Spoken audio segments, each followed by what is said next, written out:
The Wills and Armstrong families imported Riverine Buffalo from Australia to launch a cheese-making business.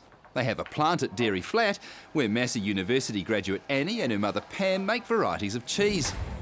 The milking herd is located at their Whangaripo Valley property. Annie's father, Chris, explains how it all began. Whangaripo Buffalo cheese was started essentially because my daughter had this idea about making mozzarella. We secured some water buffalo from Australia, imported them at enormous cost. 7 years ago, we brought in 17 in-calf heifers and 2 bulls, and there's now about 130 animals in the herd. So the whole aim is dairying, of course, but the males at 2 years old, up to 2 years old, go for slaughter. And so I guess we're vertically integrated, and we produce the milk, the cheese, the meat, the whole lot, and sell it all. We're still, I suppose, in growth mode. We've probably outgrown our existing little cheese factory and looking at moving to larger premises, about 3 times the size. Come on. Come on. Our feed regime is pretty well grass only. In summer we've got a typical rye clover, partly unimproved, with a bit of paspalum, and in winter we supplement that with some haylage, and that's pretty well it.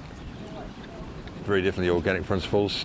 None of them have any antibiotics or any other growth hormones or stuff like that. We just don't believe in it, and we are moving towards getting certified organic. These guys are up to about 4 months old. They are quite hardy animals. So we've got a lot more hair on them than the ones you'd see in Asia. They're the swamp. These have got at least 3/4 riverine, which is why they've got the extra wool on them, designed for a colder climate.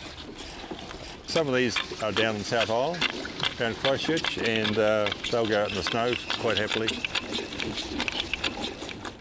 The vision was to make good quality artisan buffalo cheese. Putting it into practice has been a lot more difficult than you would probably imagine.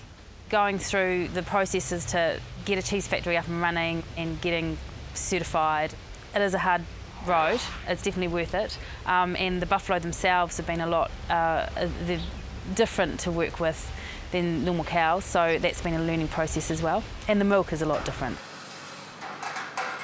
There's more smaller cheesemakers coming out of the woodwork and making some really fascinating cheeses, and because we don't have that background in cheese that the Europeans have, we kind of don't know the rules, and so we just make some really interesting products.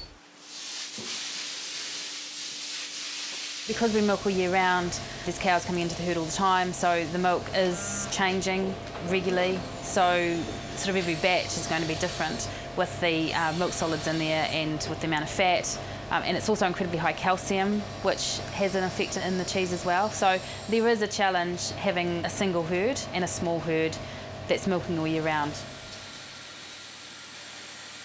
We started off, we made yoghurt and we made a fresca, which is a soft cheese, a curd, and that was our range for a little while actually, until we sort of got on our feet and worked out how buffalo milk worked and how to deal with it, because it's quite different to work with than it is with cow's milk. Now we're doing a hard cheese, a blue cheese, we're doing some soft rinds with white mulled rinds and some geotrichums, and it's just expanding it and our knowledge base expanding as well, and making some more interesting cheeses that are a little bit more complex as our knowledge grows. Geotrichum, we only started making it last year, and it is a geotrichum cheese, that's the culture in it. So there's penicillin, geotrichum, and it's got a slightly different taste that gives a sort of a weird, sort of brainy look on the outside. And it's lovely, a little more of an acquired taste. It's proven incredibly popular.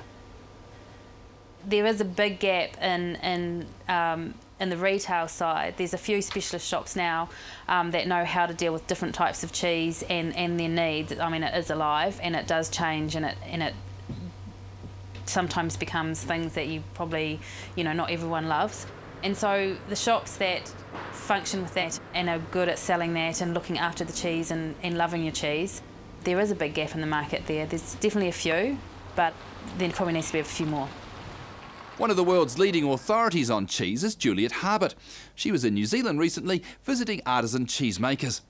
Having come back to New Zealand off and on over the last sort of 20, 30 years, I think what's been great in the last 4 or 5 years is seeing some amazing cheesemakers start up who are actually really making excellent world standard cheeses. If they were side by side in Europe against cheeses, they would stand up in their own right because they are well made and they are original, and I think that's so important. Looking at the industry overall, I think, you know, the biggest hurdle for the cheesemaker is probably distribution, from the point of view that they've got to get it all over a country which is long and thin and with a very spread out population. I think that's a problem. The other problem, of course, is things like, for example, the requirement to meet various sort of standards which seem to me to be the same sort of standards as what the big guys have to meet, and they're also being charged the same amount as the big guys are being charged. Whereas in Europe, you know, you have a situation where the big guys pay far more than the little guys, and the little guys aren't inspected as often because they tend to be family owned and they've got their own herd, or they buy it from the same place, and therefore things don't really change within their environment. So I think New Zealand small producers are really penalised for being small.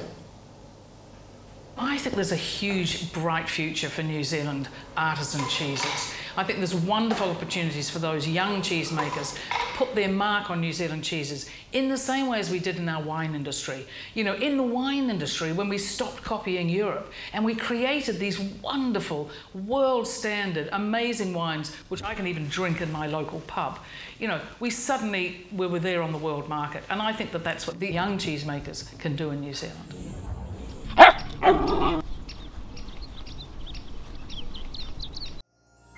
This program was made with funding from New Zealand On Air.